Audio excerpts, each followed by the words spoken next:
More news on day number one of this early signing period 2022. Jalen Hale, the wide receiver out of the Lone Star State, Longview, Texas, has now signed his letter of intent with the Alabama Crimson Tide. Came down to Texas A&M, Alabama. You see Georgia even there on the mix on our RPM machine. Made his commitment back in September and has now signed his letter of intent. Talented wide receiver here, Bone, a 4-star, top 10 wide receiver in the class. What's the rundown on Jalen Hale? When do we expect to see him? And just give us your thoughts as Alabama lands another top wide receiver in this class. This is a big recruiting win for Alabama because back in the summer, after Arch Manning committed to Texas, there was a lot of momentum for the Longhorns with Jalen Hale. And I think he even basically told reporters at an event a couple weeks before traveling to Tuscaloosa that he was all Texas, that that's where he was going, and he was going to be making a decision likely before the start of his senior season. And then all of a sudden, he makes a trip to Tuscaloosa for the cookout in late July.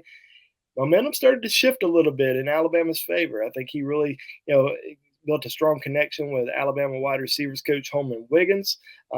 Likes the tradition at the wide receiver position, the recent tradition at the wide receiver position, and all the guys that have gone off to the NFL.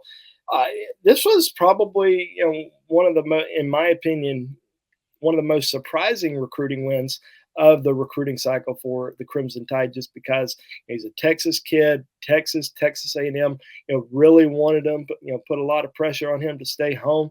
But in the end, Alabama was able to go into the state of Texas, win that big recruiting battle, and they were able to hang on to him throughout the rest of the entire process. But this is a very explosive athlete. He's 6'1", close to about 190 pounds. I think he had close to 1,100 yards receiving during his senior season.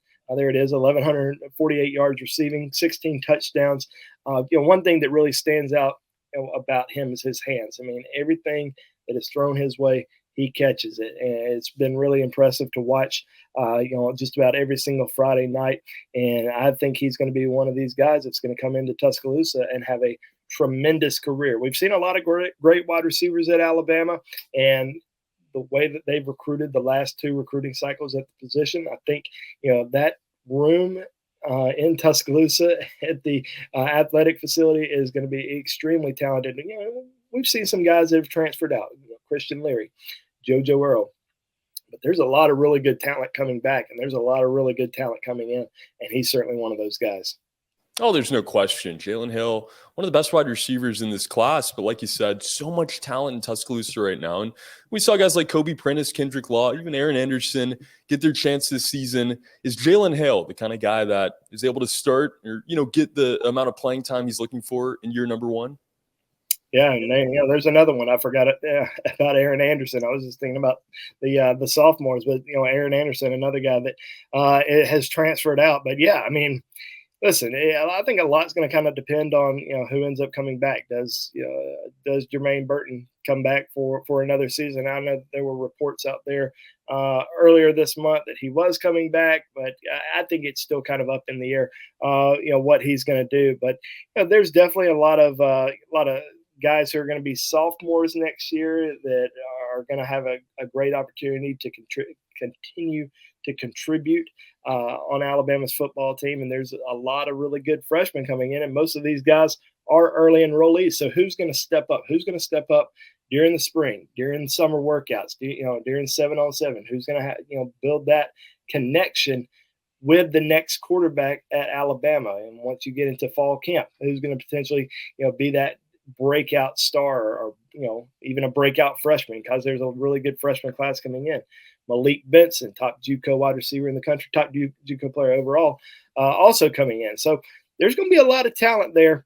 Jalen Hale, definitely one of the guys that has the talent to make a big contribution, but so do a lot of other guys on Alabama's team right now. So a lot's just going to depend on him. How hard is he going to come in and work? How hard is he going to, how quickly is he going to learn the playbook, and how quickly is he going to, build a connection with Alabama starting quarterback next year? So a lot of those things remain to be seen, but he certainly has the talent to contribute early in his career.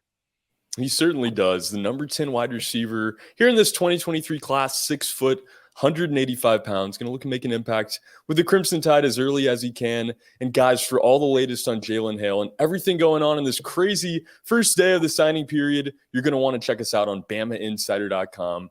Articles breaking all this stuff down. Don't forget, guys, subscribe to our YouTube channel as well. We're going to have more videos breaking down these signees and everything else going on in the world of Alabama football. For Andrew Bone, my name is Trey Yanity. As Jalen Hale, the 4-star wide receiver, has signed his letter of intent with Alabama.